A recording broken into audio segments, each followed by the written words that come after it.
نحمده ونصلي على رسوله الكريم أما بعد فأعوذ من الشيطان الرجيم بسم الله الرحمن الرحيم رب اشرح لي صدري ويسر لي أمري واحلل عقدة من لساني يفقهوا قولي۔ اللہ تعالیٰ کے پاک نام سے آج انشاءاللہ تعالیٰ ہم پارہ نمبر 17 کا آغاز کریں گے۔ پارہ نمبر 17 کے بارے میں اگر اس کی ہائی لائٹس کو دیکھا جائے تو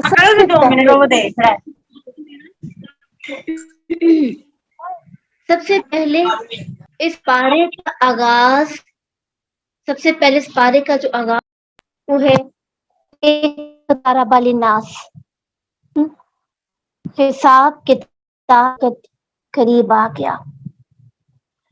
اور یہ ایک ایسا جملہ ہے کہ اگر یہ ایک آیت ہم سمجھ پائیں تو ہم آخرت کی تیاری ضرور کریں اور کبھی اسے غافل نہ ہوں، کیونکہ یہاں پہ آیت نمبر 1 پارہ نمبر 17 کی اس میں آثار قیامت کا تذکرہ کیا گیا ہے اور یہ بتایا جا رہا ہے کہ لوگوں کے حساب کا وقت قریب آ چکا ہے مگر وہ غفلت میں پڑے ہوئے ہیں۔ تو پارہ نمبر 17 کا اگر ہم مین تھیم دیکھیں تو غفلت ہے کہ انسان غافل ہو کے، اور غفلت کس چیز پہ وہ کرتا ہے، غفلت آتی کیسے ہے، غفلت کو ختم کیسے کریں گے، آج ہم انشاءاللہ تعالی اس بات پہ، اس موضوع پہ بات کریں گے اور یہ دیکھیں گے کہ غفلت کے آنے کے اسباب، اس کو ختم کرنے کے طریقے کیا ہیں۔ پھر پارہ نمبر 17 کے اندر اللہ رب العزت کی ذات السمیع العلیم، یعنی زمین و آسمان کی ہر بات کو اللہ جاننے والا ہے، اس کا ذکر کیا گیا۔ علم کے سوال کا ذکر کیا گیا کہ جس سے کسی علم کے بارے میں جب کوئی سوال کرتا ہے تو اس کو قیاس آرائی کی بجائے اہل علم سے پوچھ لینا بہتر ہوتا ہے۔ ذکر کے بارے میں بات کی گئی کہ ذکر، اس میں قرآن کو ذکر کہا گیا اور اس میں یہ کہا گیا کہ فیہ ذکرکم، اس میں تمہارا بھی ذکر ہے، یعنی وہ تمہاری ہر بات کو چونکہ جانتا ہے تو اس نے تمہارے دل کی باتوں کا نقشہ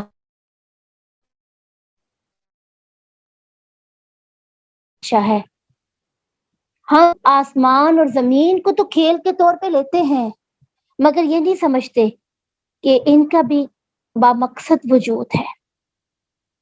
تسبیح کا ذکر اس میں کیا گیا، وحی کا ذکر کیا گیا کہ اللہ کے رسول پر جو وحی ہوتی تو اللہ کے سچے نبی ہیں۔ پھر اس میں یہ بات بتائی گئی کہ ہر ایک کو مرنا ہے، ہمیشہ کسی کے لیے نہیں، موت کو یاد کرو، اس کی تیاری کرو، اور جلد بازی شیطان کا حصہ ہے۔ اعمال کے بارے میں تذکرہ ملے گا، ابراہیم علیہ السلام کا تذکرہ ملے گا جنہوں نے بتوں کو توڑا لیکن حق پر قائم رہے۔ علم اور حکمت کی آج کے پارہ کی دعا، یہ جو ہمیں سکھائی گئی ہے، رب ہب لی حکما والحقنی بالصالحین، یعنی ہر پیغمبر کو اللہ نے بازی شیطان کی طرف سے ہے، علم اور حکمت پیغمبر کو عطا کی۔ پھر اس پارہ کے اندر سیدنا سلیمان علیہ السلام کا تذکرہ ملے گا، یونس علیہ السلام کا تذکرہ ملے گا، اور ایک اور دعا جو یونس علیہ السلام نے مچھلی کے پیٹ کے اندھیروں میں کہی، وہ ہے لا الہ الا انت سبحانک انی کنت من الظالمین۔ پھر اہم صفات کا تذکرہ ملے گا کہ جو نیکیوں میں دوڑ دھوپ کرتے ہیں، امید اور خوف سے اللہ کو کرتے ہیں، اللہ کے لیے عاجزی اختیار کرتے ہیں، تو یہ انبیاء کا شیوا ہے۔ یجوج اور مجوج کا قصہ جو پہلے ہم سورۃ الکہف میں بھی پڑھ چکے، یہاں پر یہ دوبارہ کا ذکر آیا ہے، قیامت کی بڑی نشانیوں میں سے ہے، اور قیامت کی نشانیوں میں زلزلے کا ذکر کیا جائے گا، عبادات کا ذکر ہوگا، شرک کا ذکر ہوگا، حج کے اعلان کا یہاں پہ ذکر کیا جائے گا، اور بڑھ کر اس میں غفلت کا ذکر کیا گیا۔ تو پارے کا آتے ہیں اعوذ باللہ من الشیطان الرجیم، بسم اللہ الرحمن الرحیم، لا لنا الا ما اتنا انت انت الغفور الرحیم، آمین یا رب العالمین۔ اقترب الناس حسابهم وهم فی غفلۃ معرضون، لوگوں کے لیے ان کا حساب بہت قریب آ گیا اور وہ بڑی غفلت میں منہ موڑنے والے ہیں۔ آیات کے اندر اگرچہ کتاب تو عام انسانوں کو بھی ہے اور کفار مکہ کا بھی بتایا گیا ہے کہ وہ ہر دن قیامت سے قریب ہوتے چلے جا رہے ہیں، اور اس طرح گویا وہ میدان حشر میں اللہ کے سامنے اپنے اعمال کے حساب کے لیے قریب ہوتے چلے جا رہے ہیں۔ تو جب وہ میدان حشر کے قریب ہو رہے ہیں اپنے اعمال کے حساب کے لیے، تو پھر اس کا تقاضا تو یہ تھا نا کہ وہ نبی اکرم صلی اللہ علیہ وسلم پر ایمان لے آتے اور اس دن کی کامیابی کے لیے تیاری کرتے، لیکن معاملہ تو بالکل اس سے برعکس نکلا۔ حساب اور جزا و سزا سے یہ بالکل غافل ہے اور فکر آخرت سے بہت دور، چند روزہ دنیا کے عیش و آرام کو اپنا مقصد حیات بنا بیٹھے ہیں۔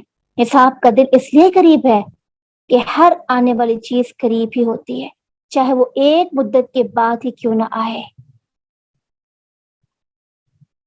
نمبر 1 کے اندر غفلت کا تذکرہ کیا گیا۔ مکہ والے تو غافل تھے اور وہ اپنے اپنے انجام کو پہنچ چکے، لیکن یہاں پر خطاب مجھے اور آپ کو بھی ہے۔ کیا غفلت میں پڑے ہوئے ہیں؟ کیونکہ جہاں اللہ تعالیٰ نے انسان کو لاتعداد بے شمار نعمتوں سے نوازا ہے، ان میں سے ایک نعمت اللہ نے جو دی ہے وہ وقت کی بھی ہے، اور اس نعمت کو ضائع کرنا، یعنی وقت کی نعمت کو ضائع کرنا، یہ غفلت کی نشانی ہے۔ اگر ہم اللہ کے رسول صلی اللہ علیہ وسلم کی سیرت طیبہ کی طرف نگاہ دوڑائیں تو وہ تو تمام انسانوں کے لیے ایک نمونہ تھے نا، مشعل راہ تھے۔ آپ نے اپنی حیات مبارکہ کے قیمتی لمحات حقوق اللہ اور حقوق العباد کو پورا کرنے میں گزارے، اور اپنے اوقات کو زیادہ سے زیادہ مفید بنانے میں اپنی زبان کو ہمہ وقت اللہ کے ذکر سے تر رکھنے میں گزار دیا۔ اور اللہ کے رسول صلی اللہ علیہ وسلم بھی غفلت اور سستی کو انتہائی ناپسند کرتے تھے۔ کیوں؟ کیونکہ غفلت ایک ایسی بیماری ہے جو انسان کے اندر لاپرواہی اور کاہلی کا باعث بنتی ہے، جس سے انسان پر خیر و برکت کے دروازے بند اور شر اور برائی کے دروازے کھل جاتے ہیں، اور غفلت کی وجہ سے انسان بہت سی خیر و برکات، رحمتوں اور اس کے فوائد سے محروم ہو جاتا ہے۔ 2 نعمتیں جو اللہ تعالیٰ نے انسان کو دے رکھی ہیں، صحت اور فراغت، جن سے اکثریت فائدہ نہیں اٹھاتی۔ اللہ کے رسول صلی اللہ علیہ وسلم نے فرمایا، بخاری کی حدیث ہے، 2 نعمتیں ایسی ہیں کہ اکثر لوگ ان کی قدر نہیں کرتے، اور وہ صحت اور فراغت ہے۔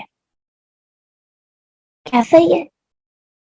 صحت ہمارے پاس ہے، طاقت ہے، ہمت ہے، ہم عبادات کر سکتے ہیں، ہم اپنی زبان کو ذکر الہی سے تر رکھ سکتے ہیں، ہم نوافل کی کثرت کر سکتے ہیں۔ الحمدللہ اللہ نے ہمارے جسم میں قوت اور طاقت رکھی ہے، لیکن ہم اس صحت کی نعمت کی قدر نہ کرتے ہوئے صرف غفلت اور سستی کی وجہ سے بہت سی نیکیوں ہاتھ سے کھو دیتے ہیں۔ اور دوسرا فراغت، وقت۔ یہ وقت اتنی قیمتی چیز ہے کہ اگر کوئی مالدار اس وقت کی قدر کے لیے اپنے سارے مال کو قربان کر دے اور یہ سوچے کہ میں اس وقت کی اہمیت کو جان کے اس کی قدر کر سکوں، تب بھی وہ اس کا حق ادا نہیں کر پائے گا۔ اگر اس کو مال سے خرید بھی لے نا وقت کو، اگر وہ مال دے کے اس وقت کو خرید بھی لے، بھی وہ وقت کی اہمیت کو نہیں جان پائے گا۔ تو غفلت ہے کیا؟ جس کا ذکر پارہ نمبر 17 کے آغاز سے ہی کر دیا گیا۔ اصل میں غفلت کا لفظ دیکھا جائے تو اس کا مطلب ہوتا ہے چھوڑ دینا۔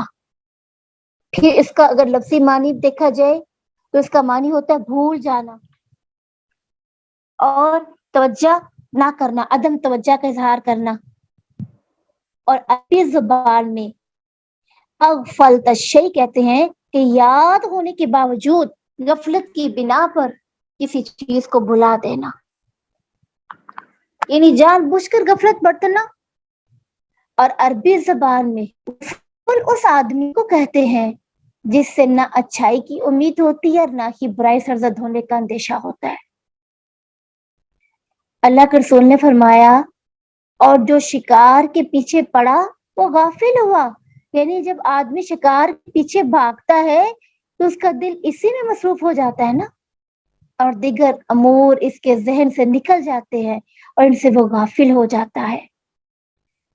پھر اگر اصطلاحی معنی دیکھا جائے غفلت کے سے مراد وہ کیفیت ہے جو عدم توجیہی اور سست روی کی وجہ سے انسان پر طاری ہو جاتی ہے۔ جب کسی چیز پہ انسان توجہ نہیں دیتا اور سست ہو جاتا ہے تو پھر اس کے اوپر غفلت طاری ہو جاتی ہے۔ کیا غفلت اور نسیان ایک ہی چیز ہے؟ غفلت تو ہوتی ہے نا کہ انسان جان بوجھ کر اور اختیار کے باوجود کسی کام کو چھوڑ دے، اسے غفلت کہیں گے۔ نسیان کہتے ہیں کہ انسان بلا اختیار بھول جانے کی وجہ سے کسی کام کو سر انجام نہ دے سکے۔ تو پھر غفلت کا معنی کیا ہوا کہ انسان جان بوجھ کر اختیار ہونے کے باوجود، وقت کی نعمت کا پتہ ہونے کے باوجود، صحت کے ہونے کے باوجود ان کی قدر نہیں کرتا، اور غفلت کے باعث بہت سارے ہلاک کر دیا۔ فرعون کی قوم کا تذکرہ کتنا ہم پڑھ رہے ہیں، اس کی ایک وجہ کیا بتائی گئی تھی؟ فَلَمَّا كَشَفْنَا عَنْكُمُ الرِّجْسَ إِلَىٰ أَجَلٍ هُمْ بَالِغُوهُ إِذَا هُمْ يَنكُثُونَ، اور ہم ان سے عذاب کو اس وقت دور کر دیتے جسے وہ پہنچنے والے ہوتے تو اچانک وہ عہد توڑ دیتے تھے۔ یعنی جب عذاب ہم ان کے اوپر نازل کرتے، دور کرتے، تو کیا کرتے؟ اپنے عہد کو جو وہ کر چکے تھے توڑ دیتے۔ پھر جب ہم ان کو انتقام ان سے لیتے تو پھر یہ ہماری آیات کو جھٹلاتے، وَكَانُوا عَنْهَا غَافِلِينَ، وہ غافل ہو جاتے۔ آج ہم بھی دیکھیں، جب ہم بیمار ہوتے ہیں نا تب ہمارے ہاتھ میں تسبیح ہوتی ہے، تب ہم اچھی اچھی نمازیں پڑھتے ہیں۔ جب ہمیں کوئی ٹینشن، کوئی پریشانی، کوئی غم آتا ہے تب ہم اللہ کے قریب ہو جاتے ہیں، شاید پھر تھوڑا سا احساس ہمیں وقت کا ہو، لیکن جو ہی ہم پر مصیبت ٹلی ہم نے اپنے رب کو بلا دیا اور ہم غافل ہو گئے۔ تو غفلت کے باعث اللہ تعالیٰ نے بہت سی قوموں کو ہلاک کر دیا۔ تو جب قوموں میں ایک قوم امت محمدیہ بھی تو ہے جس کو اللہ رب العزت نے مہلت دے رکھی ہے۔ اللہ کے رسول صلی اللہ علیہ وسلم بھی ہمیں غفلت سے بچنے کی تلقین کیا کرتے تھے، تاکید کرتے تھے، اور غفلت کے خطرات سے اللہ کے رسول نے سختی سے منع کیا۔ اور کیا کہا؟ تو الاعراف میں آتا ہے نا، وَسَبَّكَ فِي نَفْسِكَ تَضَرُّعًا وَخِيفَةً فِي دُونَ الْجَهْرِ مِنَ الْقَوْلِ۔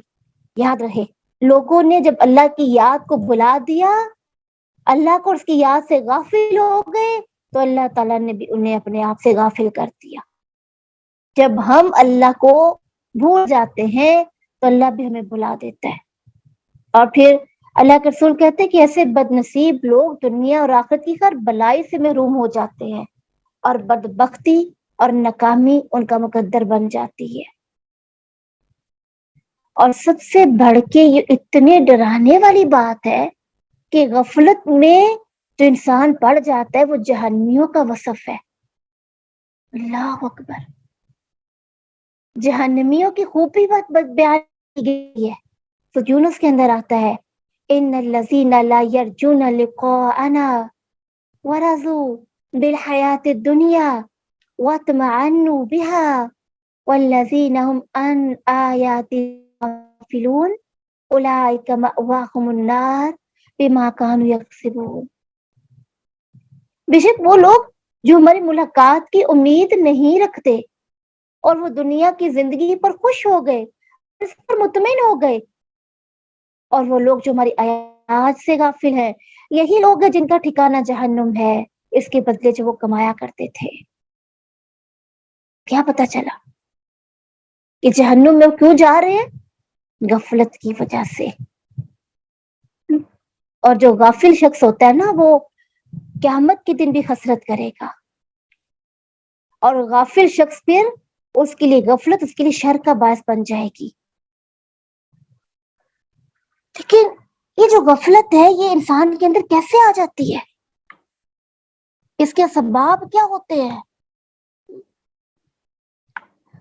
تو غفلت کے اسباب میں اگر دیکھا جائے تو سب سے نمایاں ترین جو سبب بتایا جاتا ہے وہ ہے اللہ تعالیٰ کے اسماء اور صفات کو ہم نہیں سمجھتے ہیں، دین سے جہالت. پھر معصیت کا آپ کرتے گناہ، جس سے گناہ کی وجہ سے چہرے پر سیاہی، دل بھی اندھیرے میں پڑ جاتا ہے، بدن میں کمزوری، رزق میں کمی. یہ سارے اثرات کیسے؟ گناہ کی وجہ سے. پھر نمبر 3، خواہشات کی پیروی میں جب انسان لگا رہتا ہے تو غافل ہو جاتا ہے. یہ غفلت کے سباب ہیں. اس کے علاوہ صالحین سے، صلحاء سے ان کی صحبت میں ہم لیتے ہیں نا، دوست نہیں بناتے ان کو. ہم اپنے جیسے دوست رکھتے ہیں، اور بس اگر تمہیں پتہ ہوتا ہے کہ یہ ہمیں بالکل دین کے قریب نہیں لے کے جا رہا، دور کر رہا ہے، اس کے باوجود ہم اس کی کمپنی کو پسند کرتے ہیں. پھر جو نماز جمعہ میں غفلت کرتا ہے اس کے بارے میں کیا ہوتا ہے کہ جو جمعہ کی نماز نہیں پڑھتا، سستی کرتا ہے یا دیر سے مسجد کو جاتا ہے، یا عادی غفلت ہے اس کے اندر، عادی ہے وہ جمعہ نہ پڑھنے کا، تو اللہ تعالیٰ اس کے دل پہ مہر لگا دیتا ہے، اس کو غافلین میں لکھ لیتا ہے. جماعت کی سب جب نماز نہیں پڑھی جاتی تو تب بھی انسان غافل ہو جاتا ہے. پھر لمبی لمبی امیدیں باندھنا کہ ابھی تو بڑی زندگی باقی ہے، ابھی تو میری عمر ہی کیا ہے. سورۃ ہجر کے اندر آتا ہے نا، جیسے ذرہم یاکلوا ویتمتعوا ویلہہم الامل فسوف یعلمون. انہیں چھوڑ دو، ان حال میں وہ کھائیں، فائدہ اٹھائیں، اور انہیں امید غافل رکھے، پھر جلدی جان لیں گے، ان کو جلدی پتا چل جائے گا. لمبی لمبی امیدیں باندھنا. پھر بہت زیادہ جب انسان ہنستا ہے نا، لگاتا ہے. ابو ہریرہ کہتے ہیں اللہ کے رسول نے فرمایا مجھ سے کون شخص چند کلمات لے کر عمل کرے گا یا عمل کرنے والوں تک پہنچائے گا؟ ابو ہریرہ کہتے ہیں میں نے کہا اللہ کے رسول میں یہ کام کروں گا. تو رسول میرا ہاتھ پکڑا، فرمایا مجھے 5 چیزیں آپ نے گنوائی. کتنی چیزیں؟ 5. اور کیا کہا کہ کون یہ چاہتا ہے کہ مجھ سے کچھ کلمات سیکھے اور اس پہ عمل کرے، اور عمل کرنے سے پھر اس کو کیا ملے گی؟ جنت ملے گی. تو کون سی چیزیں آپ نے بتائی تھی؟ آپ نے کہا تھا کہ حرام سے بچ جاؤ. جو حرام سے بچ جاتا ہے تو اللہ تعالیٰ اس کو سب سے بڑا عابد بنا دے گا. اس سے پتہ کیا چلتا ہے کہ جب حرام چیزوں سے انسان دیکھنے سے بچتا ہے، حرام کاریوں سے بچتا ہے، تو اللہ تعالیٰ اس کو عابد بنا دیتا ہے. اللہ کی تقسیم پر جو راضی ہو جائے گا، اللہ کے رسول نے کہا وہ سب سے بڑا غنی ہو جائے گا. اپنے ہمسائے سے اچھا سلوک کرو گے تو مومن بن جاؤ گے. کے لیے بھی وہی پسند کرو گے جو اپنے لیے پسند کرتے ہو تو کامل مسلمان ہو جاؤ گے. اور زیادہ نہ ہنسا کرو کیونکہ زیادہ ہنسنا دل کو مردہ کر دیتا ہے. اور آپ نے خطبہ میں بھی کہا تھا نا لو تعلمون ما اعلم اگر تم وہ حقائق جان لو جو میں جانتا ہوں تو تم بہت کم ہنسو اور بہت زیادہ رو. یہ 5 چیزیں کیا ہم اپنا کے عمل کر سکتے ہیں؟ کہ ہم اللہ کی تقسیم پہ راضی ہیں؟ اگر اللہ کی تقسیم پہ راضی ہو گئے، حسد، بغض، کینہ، نفرتیں سب ختم ہو جائیں گی، اور پھر اللہ بہت بڑا غنی بنا دے گا. پھر نمبر 9، زیادہ بولنا اسباب ہوتا ہے غفلت کا. اگر ہم دیکھیں کہ غفلت کا علاج، تو غفلت کا علاج کیا ہے؟ غفلت کے علاج کے لیے سب سے پہلے تو ہے علم کا حصول. ہمیں علم سیکھنا چاہیے. علم سے مراد ہے اللہ اور اس کے رسول اور اس کے دین کی معرفت حاصل کرنا. تو علم ایک ایسا راستہ ہے جس سے ہم غفلت کو دور کر سکتے ہیں. پھر غفلت کو دور کرنے اللہ تعالیٰ کا کثرت سے ذکر کرنا. فَاذْكُرُونِي أَذْكُرْكُمْ وَاشْكُرُوا لِي وَلَا تَكْفُرُونَ. تم مجھے یاد کرو، میں تمہیں یاد کروں گا. میرا شکر کرو، میری ناشکری نہ کرو. پھر کیا کریں؟ ذکر میں ایک ہوتا ہے ذکر مطلق. ذکر مطلق کیا ہوتا ہے؟ زبان سے کہنا سبحان اللہ، الحمدللہ، اللہ اکبر. ٹھیک ہے، اس کو ذکر مطلق کہتے ہیں. تعلق کے بنا پہ زبان کا استعمال کرنا. اور ذکر مقید کیا ہوتا ہے؟ یہ خاص اوقات کے اذکار ہے نا، اس وقت ذکر مقید یعنی قید کیے ہوئے، جیسے شام کے اذکار، نماز کے بعد کے اذکار، بیدار ہونے کے اذکار، رات کے اذکار. اس کو ذکر مقید کہتے ہیں. اس کا اہتمام کیا جائے. پھر ذکر کی مجالس کو اپنانا. اس حلقوں میں رشتوں کی تعداد کثرت سے ہوتی ہے نا. قرآن کی تلاوت، یہ ہمیں ہمارے اندر سے غفلت کو دور کر دے گی، سستیاں دور کر دے گی. پھر استغفار اور توبہ، غفلت کے انتہائی آسان اور بہترین علاج ہے استغفار اور توبہ. وَإِنِّي لَغَفَّارٌ لِمَن تَابَ وَآمَنَ وَعَمِلَ صَالِحًا ثُمَّ اهْتَدَىٰ. بے شک یقیناً اللہ اس کو بخش دے گا جو توبہ کرے گا اور ایمان لائے گا اور نیک عمل کرے گا. ہم اس کو سیدھا راستہ دکھا دیں گے. پھر دعا، کثرت سے دعا اگر ہم کریں. پھر جماعت کے ساتھ نماز ادا تمام کیا جائے، قیام اللیل کی پابندی کی جائے جو اللہ تعالیٰ نے ہمیں الحمدللہ موقع دیا. صدقہ خیرات، کیونکہ صدقہ کیا کرتا ہے؟ گناہوں کو مٹاتا ہے اور اللہ کے غصے کو ٹھنڈا کرتا ہے. نفلی روزے. پھر تقوی اور مراقبہ، ہم اپنے آپ کو خود سے پکڑے، ہم اپنا مراقبہ کریں. امام محمد کہا کرتے تھے تقوی کے متعلق، انہوں نے بڑی خوبصورت بات کی کہ جب تم زمانے بھر سے الگ ہو جاؤ تو تب بھی یہ نہ کہنا کہ میں اکیلا ہوں، بلکہ یہ یاد رکھنا کہ تمہارے ساتھ ایک نگران موجود ہے جو ایک لحظہ بھی غافل نہیں ہوتا اور نہ ہی اس پر کوئی چیز مخفی ہوتی ہے. پھر دنیا سے بے رغبتی انسان کے اندر تقوی اور غفلت کو دور کرے گی. کثرت سے موت کو یاد کرنا. ایک جگہ کہتے ہیں کہ اتنا موت کو یاد کرو جیسے اپنے باپ دادا کو یاد کرتے ہو. اتنا اللہ کا ذکر کرو کہ جتنا اپنے باپ دادا کا ذکر کرتے ہو. ہمیں نہیں یاد آتا نا موت کا. ہم تو یہ سمجھتے ہیں کہ ہمیں بہت جینا ہے. پھر قبر کی یاد، تنہائی میں بیٹھ کے، اکیلے میں بیٹھ کے اپنے رب کو یاد کیا، قبر کو یاد کیا. یہ وہ طریقے ہیں جسے ہم اپنی غفلت کو دور کر سکتے ہیں. اور اگر سچ پوچھے آیت اتنی ڈرا دینے والی ہے کہ قیامت قریب ہے، حساب قریب ہے اور انسان کا ہر دن اس کو میدان محشر کے قریب لے جا رہا ہے، لیکن انسان تو غافل ہو چکا ہے، یعنی یہ آیت آگے نہیں جانے دے رہی ہے نا. اور پھر آگے کیا کہا آیت نمبر 2 کے اندر؟ ما یأتیہم من ذکر من ربہم، ان کے پاس ان کے رب کی طرف سے کوئی نصیحت نہیں آتی جو نہیں ہو مگر وہ مشکل سے سنتے ہیں اور وہ کھیل رہے ہوتے ہیں، مذاق اڑاتے اللہ کی آیتوں کا. تدبر نہیں کرتے، غور نہیں کرتے. مذاق اڑانے کی ایک صورت تو یہ ہے نا کہ منہ کو کہہ دینا مذاق اڑانا، یا کسی کو یہ کہہ دینا کہ تم تو پاگل اور دیوانے ہو، تمہیں کیا پتا ان آیات کے بارے میں. یہاں دل سے اس کو برا جاننا یہ بھی مذاق ہی ہے نا. اور یہاں ان آیات پہ غور و فکر نہ کرنا، تدبر نہ کرنا، بس کتاب کھولی، آیت کو پڑھا اور بند کر دیا. یہ بھی آیت کا مذاق اڑانا نا. کہ ہمیں پتہ ہے ہم قرآن کھولتے ہیں، پڑھتے ہیں، لیکن وہ ہمارے حلق سے نیچے نہیں جاتا، کوشش نہیں کرتے نا. پھر کیا کہا گیا آیت نمبر 3 میں؟ لاہیۃ قلوبہم، اس حال میں کہ ان کے دل غافل ہوتے ہیں. پھر وہی بات آ گئی، غفلت. جیسے بھی ہم نے کہا پارہ نمبر 17 کا مرکزی مضمون ہی غفلت ہے، کیونکہ بہت سے کام، بہت سے نیکیاں، بہت سے ہمارے اندر جو کمیاں اور کوتاہیاں غفلت کی وجہ سے ہیں.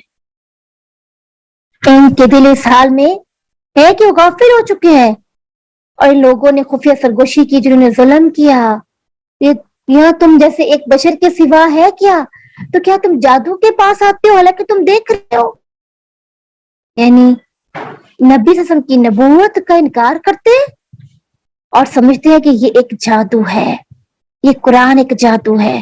اس لیے وہ خود بھی دور ہوتے اور لوگوں کو بھی کانوں میں سرگوشیاں کر کر کے کہ اس جادو سے دور ہو. یہ تو بس انسان کو پاگل، دیوانہ اور مجروح بنا دیتا ہے. اللہ رب العزت آیت نمبر 4 میں کہتے ہیں نہیں، لا قل ربی یعلم القول فی السماء والارض، رب آسمان اور زمین کی ہر بات کو جانتا ہے، اور جو کچھ تم سننے والے ہو، اللہ تعالیٰ سب کچھ سنتا ہے، تم جو سنانے والے ہو.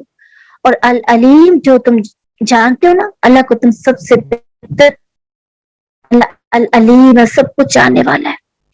یعنی تم اللہ کے رسول کے خلاف باتیں کرتے ہو، سرگوشی کرتے ہو، اور لوگوں کو میرے نبی کے خلاف کرتے ہو، اسلام کی دعوت میں روڑے اٹکاتے ہو، اور تم جو کہ اللہ تعالیٰ کو تمہاری ان سرگوشیوں کا نہیں پتا. آج ہم بھی بسا اوقات جب کسی سے حسد کرتے ہیں نا، اور کسی اسکالر کو سننا نہیں چاہتے، تو ہم کس بٹن کو لکھتے ہیں؟ جو ہمیں پسند نہیں ہوتا نا، ڈس لائک. اور اس کے پیچھے محرک صرف یہ ہوتا ہے کہ ہمیں اچھا نہیں لگتا ہے، ہمیں اس کی بات سننا پسند نہیں ہے، کیونکہ وہ سچ بولتا ہے، حقیقت پر مبنی بات کرتا ہے. اور اگرچہ زبان سے نہیں، لیکن اپنے زبان حال کو چھوڑ کے اپنی حالت قول سے یہ کہہ رہے ہوتے ہیں کہ مجھے نفرت ہے، میں یہ بات نہیں سننا چاہوں گی. یہ نہ ہو کہ قیامت کے دن بٹن کا ڈس لائک کا دب جانا قیامت کے دن ہمارے لیے ڈس لائک کا ذریعہ نہ بن جائے. کتنا ضروری ہے نا یہ. آیت نمبر 7 میں کیا کہا گیا؟ وَمَا أَرْسَلْنَا قَبْلَكَ إِلَّا رِجَالًا نُوحِي، اور ہم نے تجھ سے پہلے نہیں بھیجے مگر کچھ مرد جن کی طرف ہم وحی کرتے تھے. بس ذکر والوں سے پوچھ لو اگر تم نہیں جانتے ہو. یعنی تم سمجھتے ہو کہ نبی تو کوئی ایک ایسی مخلوق ہونی چاہیے کہ جو کوئی ہوائی ہو. ہم نے تم سے پہلے بھی جو نبی بھیجے تو انسان ہی تھے، اور کبھی بھی کوئی غیر انسان نبی نہیں آیا، کوئی غیر نبی نہیں آیا. مرد جو ہوتا ہے نبی انسانوں میں سے ہی ہوتا ہے. اس لیے تو اللہ تعالیٰ نے کسی عورت کو نبی نہیں بنایا.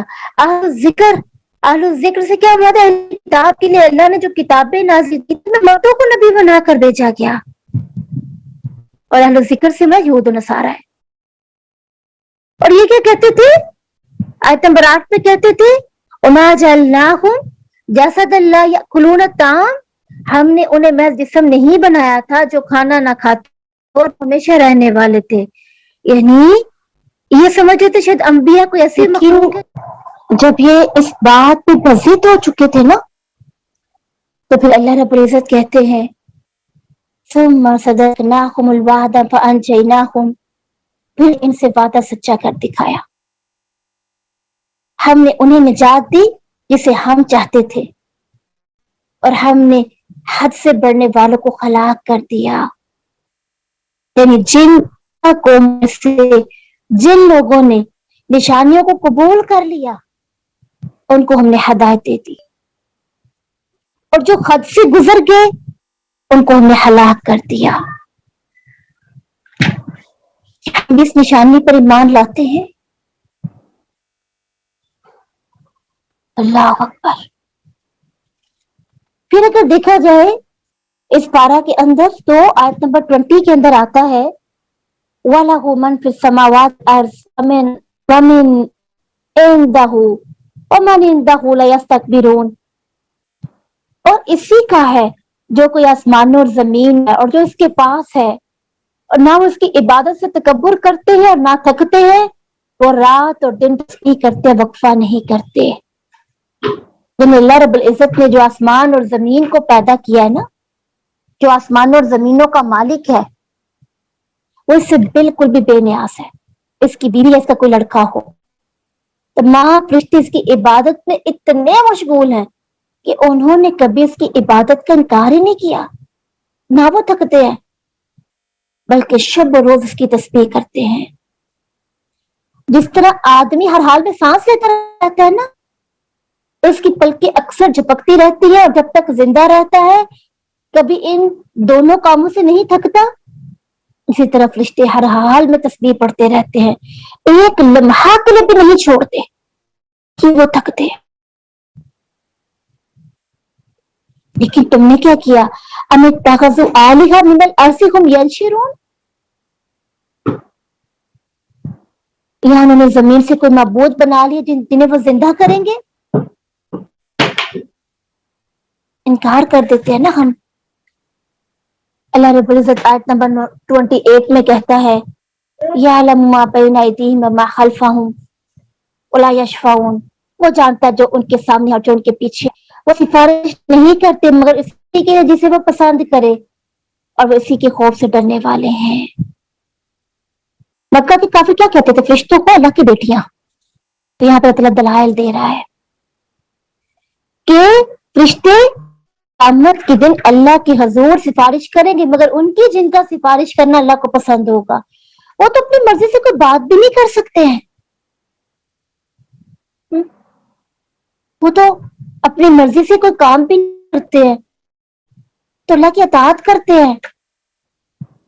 وہ تو اللہ کی مخلوق ہے، وہ اللہ کی بیٹیاں ہو کیسے سکتے ہیں؟ جبکہ اللہ تعالیٰ کی بیوی نہیں ہے، جبکہ اللہ تعالیٰ کی اولاد نہیں ہے، اور تم نے کو بیٹیاں بنا لیا۔ اور آیت نمبر 34 کے اندر آتا ہے وَمَا جَعَلْنَا لِبَشَرٍ مِّن قَبْلِكَ الْخُلْدَ أَفَإِن مِتَّ فَهُمُ الْخَالِدُونَ، اور ہم سے پہلے کسی بشر کے لیے ہمیشگی نہیں رکھی، سو کیا اگر تو مر جائے تو یہ ہمیشہ رہنے والے ہیں؟ مشرکین مکہ کا کیا گمان تھا کہ جلد ہی دنیا سے رخصت ہو جائیں گے نبی اکرم صلی اللہ علیہ وسلم، اور ان کے بعد دعوت اسلامیہ کا شرازہ بکھر جائے گا۔ اللہ تعالیٰ اس آیت کریمہ میں ایک خواہش کی تردید کر رہا ہے کہ دنیا میں کسی کو بھی یہ دوام حاصل نہیں ہے کہ وہ ہمیشہ دنیا میں رہے، یہاں تک کہ آپ ہمیشہ دنیا میں نہیں رہیں گے، سب کو موت کا ذائقہ چکھنا ہے، اس لیے آپ وفات پا جائیں گے۔ تو اس میں حیرت کی کون سی بات ہے؟ کیونکہ اللہ تعالیٰ نے ہر انسان کو، ہر زیو کو، ہر مخلوق کو موت کا ذائقہ چکھانا ہے۔ بیٹا یہ جو آیت ہے یہ اس بات پر دلالت کرتی ہے کہ اللہ کے رسول کی بھی وفات ہو چکی ہے، اور وہ بھی ایک بشر تھے۔ أَفَإِن مِتَّ فَهُمُ الْخَالِدُونَ، اور اگر تو مر جائے تو یہ ہمیشہ رہنے والے ہیں۔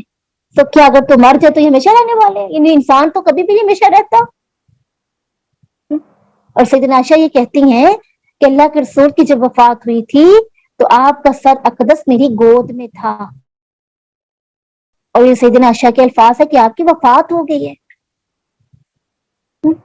اور سیدنا انس بن مالک کیا کہتے ہیں کہ شدت مرض کے زمانہ میں نبی اکرم صلی اللہ علیہ وسلم کی بے چینی بہت بڑھ گئی تھی، تو سیدنا فاطمہ نے کہا ابا جان کو کتنی بے چینی ہے؟ اس پر رسول نے فرمایا اے میری بیٹی، آج کے بعد تمہارے باپ کی یہ بے چینی باقی نہیں رہے گی، یعنی مجھے سکون آ جائے گا جب میں اپنے رب سے ملاقات کروں گا۔ کیا پتہ چلتا ہے؟ اللہ کے رسول وفات پا چکے ہیں۔ بات پہ دلیل ہے کہ جو ہمیں اس بات پہ کہ ہر انسان نے مرنا ہے، تو اللہ کے رسول بھی بشر تھے، وہ بھی وفات پا چکے. کل نفس ذائقۃ الموت، آیت نمبر 35 میں آتا ہے. ہر موت کو، ہر جان کو موت کا ذائقہ چکھنا ہے. ہم تمہیں برائی اور بلائی میں مبتلا کرتے ہیں آزمانے کے لیے کہ تم ہماری طرف کتنے واپس پلٹو گے، کتنے لوٹائے جاؤ گے. موت کا ذکر بھی اس پارہ میں کثرت سے کیا گیا. پھر اللہ رب العزت آیت نمبر 38 میں کہتا ہے نا، وَيَقُولُونَ مَتَىٰ هَٰذَا الْوَعْدُ إِن كُنتُمْ صَادِقِينَ. مشرک یہ کہا کرتے تھے ٹھیک ہے اگر تم اپنے وعدے میں سچے ہو تو یہ وعدہ کب پورا ہوگا، یعنی عذاب مانگ رہے تھے نا. تو اللہ رب العزت کہتے ہیں وَيَسْتَعْجِلُونَكَ بِالْعَذَابِ، تم عذاب کو جلدی مانگ رہے ہو، ایک مقرر وقت پر عذاب آ جائے گا اور تم اچانک اس میں کہ تمہیں شعور بھی نہیں ہو. اور پھر کہا گیا آیت نمبر 39 کے اندر، کاش وہ لوگ جنہوں نے کفر کیا اس وقت کو جان لے جب وہ نہ اپنے چہروں سے آگ کو روک سکیں گے، نہ اپنی پیٹھوں سے، اور نہ ان کی مدد کی. اتنی آگ ان کو ڈھانپ لے گی تو ان کے چہروں تک آگ آ جائے گی اور ان کے پیٹھوں تک آگ آ جائے گی اور وہ اپنے آپ کو بچا نہیں پائیں گے. اتنا ڈرا دینے والی یاد ہے نا موت وقت. پھر اس میں آگے اگر ہم دیکھیں تو 51 سے 65 تک ہمیں ابراہیم علیہ السلام کا قصہ ملتا ہے کہ ابراہیم علیہ السلام نے کیسے، اچھا ابراہیم علیہ السلام کے بارے میں کہ ابراہیم علیہ السلام کو جب قیامت کے دن کہا جائے گا کہ آپ جو سفارش کرے تو کیا کہیں گے، میں تو سفارش نہیں کرنے والا، مجھے تو اللہ سے ڈر لگتا ہے.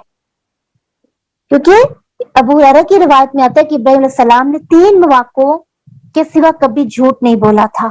یعنی وہ کہیں گے کہ مجھ سے تو ایک غلطی ہوگی، جھوٹ بولا گیا تو میں تو اپنے رب کے سامنے نہیں جانے والا.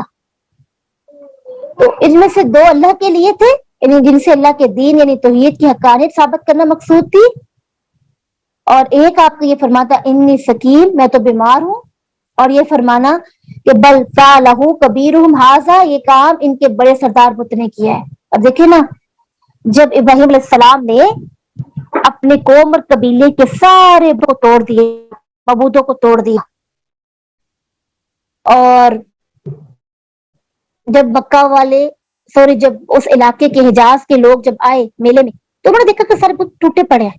تو انہوں نے ابراہیم سے کہا یہ بت کس نے توڑے ہیں؟ تو کہنے لگے یہ جو بڑا اس کا بت ہے نا اس کو پوچھو، اس نے توڑے ہیں. تو کہنے لگے کہ میں نے تو یہ بات کہہ دی تھی، میں تو نہیں ایسا کرنے والا.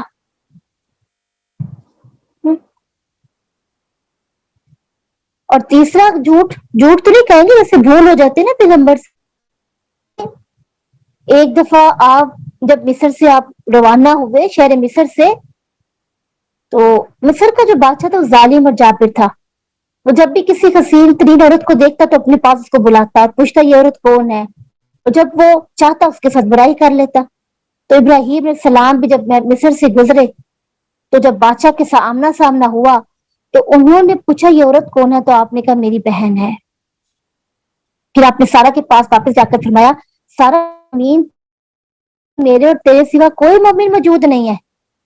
اس سے مجھ سے پوچھا تو میں نے اسے بتایا کہ تو میری بہن ہے، اب میری بات جھٹلا نہ دینا. تو بادشاہ نے سارا کو طلب کر لیا. جب آپ اس کے سامنے پیش ہوئی تو آپ کو چھونا چاہا، آپ کو پکڑنا چاہا، مگر انہوں نے اللہ سے دعا کی. جب انہوں نے اللہ تعالیٰ سے دعا کی تو کہتے ہیں کہ وہ جب اس کو چھوتا تو اپنے اندر سخت گرفت محسوس کرتا جیسے مجھے کو پکڑنے لگا ہے. تو پکڑنے لگتا تو پھر جیسے کوئی خوفناک چیز اس کو پکڑنے لگی اس کے سامنے آ جاتی. تب اس سے دربان کو بلا کے کہا تھا کہ اس کو لے جاؤ، یہ مجھے کوئی انسان نہیں لگتی ہے، یہ کوئی جن وغیرہ ہے. تو اسی بادشاہ نے اب یہ جو انہوں نے کہا تھا نا بہن ہے، دینی بہن بھی تو ہوتی ہے نا، اور یہ بھی کہا جاتا ہے کہ ان کے رشتے دار بھی تھی، اور یہ بھی کہ دینی بہن کے طور پر انہوں نے بات کی نا، کیونکہ 2 ہی مومن تھے سرزمین میں، ایک ابراہیم علیہ السلام ان کی بیوی. تو انہوں نے کہا کہ اگر اس بادشاہ نے یہ تمہیں مار دیا تو پھر ہم اسلام اور دین کو پروموٹ کیسے کریں گے.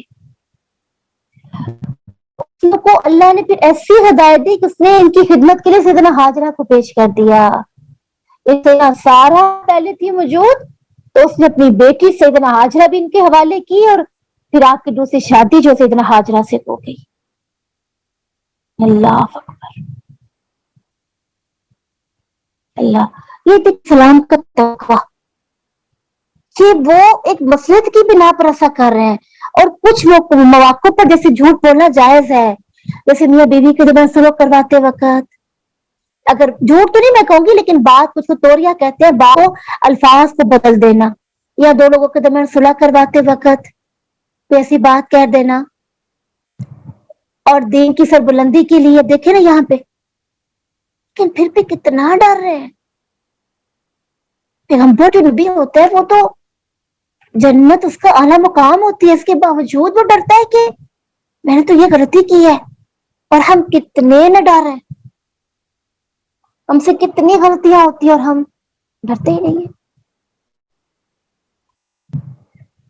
پھر اس میں داؤد علیہ السلام کا تذکرہ کیا گیا اور سلیمان علیہ السلام کا ذکر کیا گیا کہ داؤد اور سلیمان علیہ السلام کو آیت نمبر 79 تک اس کا تذکرہ ہمیں ملتا ہے, 75 سے لے کر 79 تک. داؤد علیہ السلام اور سلیمان علیہ السلام کے بارے میں بھی بتایا گیا کہ یہ ایک نبی تھے, صالحین میں سے تھے, اور اللہ تعالیٰ نے ان پر ایک خاص اپنا فضل کیا ہوا تھا. ان دونوں نبیوں کو اللہ نے نبوت اور حکمت سے نوازا تھا. ایک بار ایسا ہوتا ہے کہ قوم داؤد کے پاس ایک شخص بکریاں رات کے وقت کسی کے انگور کے باغ میں, ان کی جو بکریاں تھی نا داؤد علیہ السلام کے دور میں, ایک شخص کی بکریاں رات کے وقت کسی کے انگور کے باغ میں گھس گئی اور اس نے پوری کھیتی کو تحس کر دیا. تو مقدمہ جو ہے داؤد علیہ السلام کے پاس پہنچایا گیا. انہوں نے فیصلہ کیا کہ کھیت والا بکریاں لے لے, اس لیے کہ نقصان بکریوں کی قیمت کے برابر تھا نا. جب دونوں وہاں سے باہر آئے تو سلیمان علیہ السلام کو فیصلے کا علم ہوا. اپنے باپ سے فیصلہ تو صحیح ہے, لیکن دونوں کے لیے اس سے زیادہ مفید فیصلہ یہ ہوگا کہ بکریوں کا مالک کھیتی کی دیکھ بھال کرے یہاں تک کہ پہلے کی طرح ہو جائے, اور کھیتی والا بکریوں کے دودھ اور اون وغیرہ سے مستفید ہو تاکہ اس کھیت پہلی حالت میں لا کر واپس کر دیا جائے. تو اس آیت میں باپ اور بیٹا دونوں کو حکمت دی گئی, داؤد علیہ السلام اور سلیمان علیہ السلام. اور سلیمان کا فیصلہ زیادہ, اور مفسرین کی رائے کے مطابق دونوں کے فیصلے میں اجتہاد تھا, ان صحیح تھا. تو داؤد علیہ السلام کو اور سلیمان علیہ السلام کو اللہ نے قوت فیصلہ اور علم دے دیا تھا. اس لیے علماء کرام نے ایک دعا سکھی, یا معلم ابراہیم علمنی یا مفخم سلیمان فخمنی, یا اللہ سلیمان علیہ السلام کی طرح کا فہم مجھے بھی عطا کر دے. اور داؤد علیہ السلام کے بارے میں آتا ہے کہ ان کو اللہ تعالیٰ نے ان کے لیے پہاڑوں اور پرندوں کو بھی مسخر کر دیا تھا. جب وہ تسبیح کرتے تھے اور ان کی آواز اتنی سریلی ہوتی اور زبور کی تلاوت کرتے تھے تو پہاڑوں سے بھی ویسی آوازیں آنے لگتی تھی. پہاڑ بھی ان کے ساتھ جھوم جھوم کے تسبیح کرتے, اور پرندے بھی فضا میں ٹھہر جاتے اور اس کے سر میں لا کر اللہ کی تسبیح پڑھنے لگتے. اللہ اکبر, اتنا اللہ نے ان کو مقام دے رکھا تھا. پھر سلیمان علیہ السلام کے بارے میں یہ بھی آتا ہے کہ ان کے لیے اللہ تعالیٰ نے زمین کے ساتھ ساتھ آسمان کو بھی مسخر کر دیا, یعنی ہوا کو سلیمان علیہ السلام کے تابع کر دیا. تخت کو اڑائے لیے پھرتے, تخت کے یہ سیر کیا کرتے تھے. اس وقت تخت کے اوپر کوئی برقی کو مکمل یا کوئی لائٹ یا کوئی اس قسم کی نئی چیزیں تھی, بلکہ کیا تھا, ہوا ان کو اڑائی لیے جاتی تھی. وقت اس پر بیٹھ کر جہاد کے لیے جاتے, ایک ماہ کی مسافت طے کرتے اور شام تک اپنے ملک میں واپس جاتے. اتنے ان کے اللہ تعالیٰ نے ان کو مسخر آسمان کو کر دیا. ان کے تابع تھے, جن کیا کرتے تھے, سمندر میں غوطے لگاتے اور ان کے لیے قیمتی موتی اور جواہر نکال کر لاتے. ان کے کام کرتے, ان کے لیے عمارتیں بناتے, مجسمے بناتے, کلے بناتے, کشتیاں بناتے. اور یہ اللہ تعالیٰ کا خاص فضل تھا جو اللہ تعالیٰ نے ان کو دیا. اللہ اکبر. اور اس کے بعد آگے ہم دیکھیے آیت نمبر 84 کے اندر تو ایوب کا تذکرہ میں ایوب اذ نادى ربه انی مسنی الضر وانت ارحم الراحمین. اور ایوب علیہ السلام جب اس نے اپنے رب کو پکارا کہ بے شک میں مجھے تکلیف پہنچی ہے اور تو رحم کرنے والوں میں سے سب سے زیادہ رحم ہے، تو ہم نے اس کی توبہ قبول کر لی، بس اسے جو بھی تکلیف تھی دور کر دی اور اسے اس کے گھر والے اور ان کے ساتھ ان کی مثل اور عطا کیے. اپنے پاس سے رحمت کے لیے ان لوگوں کو یاد دہانی کے لیے جو عبادت کرنے والے ہیں. ایوب علیہ السلام کے بارے میں یہ آتا ہے کہ ایوب علیہ السلام ان کا زمانہ ابراہیم علیہ السلام کے بعد کا تھا اور ان کا جو علاقہ تھا وہ بحیرہ مردار کے جنوب مشرق میں تھا اور یہ اللہ ہی شاکر بندے تھے. اللہ نے انہیں بھی خوب مال و دولت سے نوازا تھا اور یہ اپنے رب کا بہت شکر ادا کرنے والے تھے. اور اللہ رب العزت نے پھر ان کی آزمائش کے لیے ان کو ایک ایسی بیماری میں مبتلا کر دیا کہ ان کی بیماری کی وجہ سے ان کی اولاد بھی ان کو چھوڑ گئی، ان کی ساری دولت بھی ختم ہو گئی، لیکن انہوں نے اپنے رب سے کبھی شکوہ نہیں کیا اور صبر ہی کیا. تو ان آیات سے ہمیں بھی صبر کی جو نہ ملتی ہے کہ اللہ تعالیٰ صبر کرنے والوں کو کئی گنا زیادہ عطا کرتا ہے. اور جب ایوب علیہ السلام نے صبر کیا اور ان کی تکلیف جب حد سے بڑھنے لگی اور کہا جاتا ہے کہ 18 سال اسی حال میں گزر گئے، 18 سال تکلیف میں گزر گئے، اور پھر اپنے رب سے دعا کی کہ یا رب میں تجھ سے مانگتا ہوں، میں اپنے غم کا شکوہ، تو نے مجھے تکلیف پہنچائی ہے نا، تو ہی رحم کرنے والا ہے، بیماری کو دور کرنے والا تو ہی ہے، تو ہی مجھے اپنے فضل و کرم سے میری بیماری کو دور کر اور مجھے مال و دولت اور اولاد اور جاہ و حشمت عطا کر. تو جب انہوں نے یہ دعا کی تو 18 سال بعد دیکھیں ذرا آپ اسی حال میں رہے. ہم کتنے بے صبر ہیں، ہم کہتے ہیں کہ ابھی دعا کی ہے میری قبول کیوں نہیں ہوتی ہے. 18 سال بعد پیغمبر کی دعا قبول ہوئی، اور جب دعا قبول ہوئی تو یہ کہا جاتا ہے ایوب السلام کو اللہ نے کیسے کیسے نعمتوں سے نوازا، مال بھی دیا، اولاد بھی دی، بیویاں بھی لٹا دی. اور ایک حدیث میں آتے کہ ایوب علیہ السلام کپڑے اتار کر غسل فرما رہے تھے کہ سونے کی ٹڈیاں ان پر گرنے لگی آسمان سے، تو ایوب علیہ السلام مٹھیاں بھر بھر کر کپڑے میں ڈالنے لگے. تو اللہ عز و جل نے آواز دی ایوب کیا میں نے تجھے اس سے بے پرواہ نہیں کر دیا تھا جو میں دیکھ رہا ہوں، یعنی تو مال کو اکٹھا کر رہا ہے، سونے کی ٹڈیوں کو، پتنگے جو. تو ایوب علیہ السلام نے کہا یار جو تیری رحمت اور برکت ہے، جو تو مجھے نواز رہا ہے، میں سے کیوں بے پرواہ ہوں. اللہ اکبر. بیٹا اس وجہ سے جیسے کہ حدیث میں آتا ہے نا کہ ابن عباس نے کہا تھا کہ کیا میں تمہیں ایک جنتی عورت نہ دکھلاؤں، تو کہنے لگی کیوں نہیں. تو انہوں نے کہا یہ جو کالے رنگ کی عورت ابھی آئے گی نا، اللہ کے رسول کے پاس سے یہ جنتی عورت ہے، کالے رنگ کی عورت. تو لوگوں نے کہا یہ جنتی عورت ہے کیسے؟ تو کہنے لگی یہ ایک مرتبہ اللہ کے رسول کے پاس آئی تھی اور یہ کہنے لگی کہ اللہ کے رسول مجھے مرغی کے دورے پڑتے ہیں جس کی وجہ سے میں بے پردہ ہوتی ہوں، آپ میرے اللہ سے دعا کیجیے. تو آپ نے فرمایا اگر تم چاہو تو صبر کرو، صبر سے تجھے جنت ملے گی، اور اگر تم چاہتی ہو تو میں اللہ سے دعا کر دیتا ہوں کہ تمہیں عافیت میں رکھے. اب خاتون سوچ میں پڑ گئی تو کہنے لگی اللہ کے رسول کیا جب میں صبر کروں گی تو آپ مجھے جنت کی ضمانت دیتے ہیں؟ تو دوسری طرف جب اللہ کے رسول نے دعا کی پیشکش کی، اس نے پھر یہی کہا کہ آپ مجھے جنت کی ضمانت نہیں دیں گے؟ کہ اگر آپ مجھے جنت کی ضمانت دیتے ہیں تو میں صبر کرتی ہوں، یعنی مجھے دعا کی ضرورت نہیں ہے، آپ اب نے بس یہ دعا کر دے کہ مجھے جب دورے پڑے تو میں بے پردہ نہ ہوں. تو کیا کہا ابن عباس نے؟ کہا کہ یہ جنتی عورت ہے. ہم کتنے تھوڑ دلے ہیں، فوراً ہم چاہتے کہ ہمارا جو ہے نا ہمیں ریٹرن ملا جائے، مسئلے کا حل ہمیں ملا جائے. پھر یہ خوبصورت دعا جو ذکر السلام نے کی اذ نادى ربه رب لا تذرني فردا وانت خیر الوارثین، آیت نمبر 89 کے اندر آتا ہے. ذکر نے اپنے رب کو پکارا اور کہا اے میرے رب مجھے اکیلا نہ چھوڑ، بیشک تم سب وارثوں سے بہتر ہے۔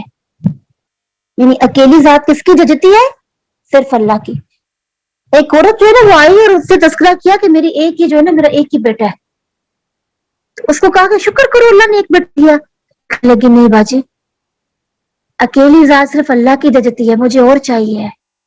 یعنی اکیلا انسان ہے نا تو انسان اور سے اور، یہ اکیلی ذات صرف اللہ کی اچھی لگتی ہے، مجھے اور اولاد چاہیے، اور اس نے اللہ سے مانگی تو اللہ نے اس کو عطا کر دی۔ یہاں پہ بھی کیا کہا جا رہا ہے؟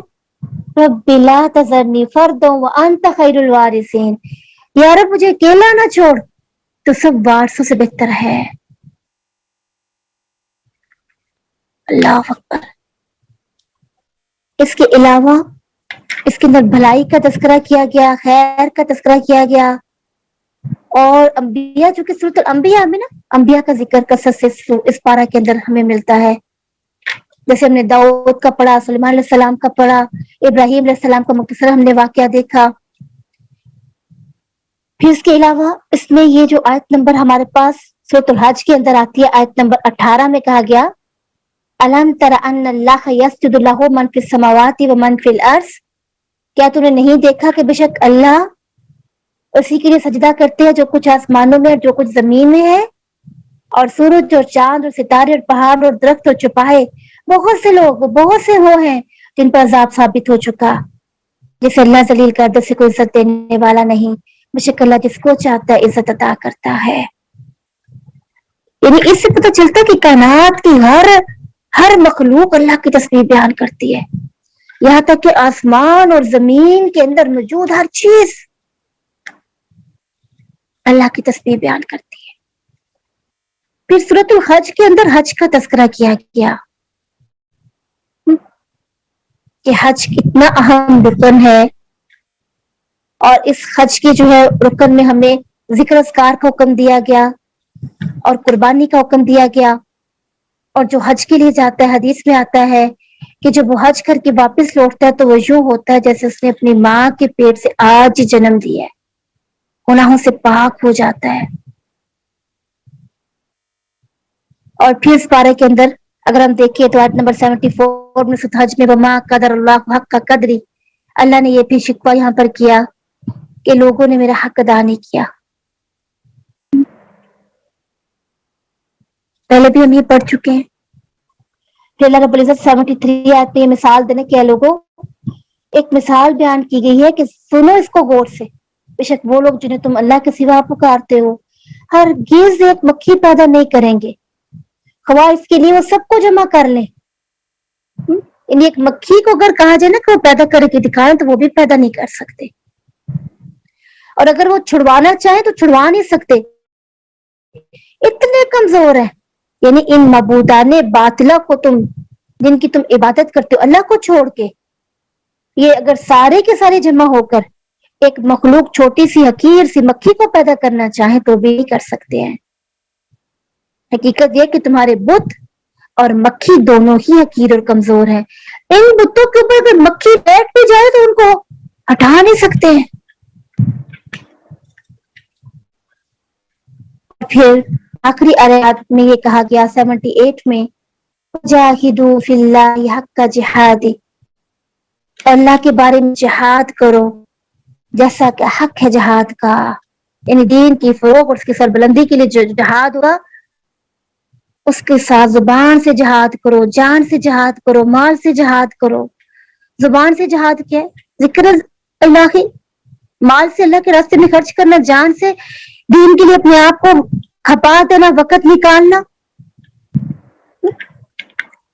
اور پھر اینڈ میں کیا ہوا؟ آیت کا اینڈ کیا ہوتا ہے؟ ہوا مولاکم فنعم المولا ونعم النصیر، اللہ کے سوا کوئی ہمارا دوست مددگار نہیں ہے، وہی ہمارا مولا ہے، کوئی غلام کوئی آقا میرا مولا نہیں ہے، صرف اللہ، اور وہی سب مولا کا مولا ہے۔ یعنی سب یہ جو مبادانے باطلہ کو جن کو تم مولا سمجھتے ہو ان سب کا مولا رب ہے، جن کو تم مولا بنا بیٹھے وہ مولا نہیں ہے، مولا ایک ہی ذات ہے رب العالمین۔ وآخر دعوانا الحمد للہ رب العالمین۔ سبحانك اللهم وبحمدك نشهد ان لا اله الا انت نستغفرك ونتوب اليك. السلام علیکم ورحمۃ اللہ وبرکاتہ.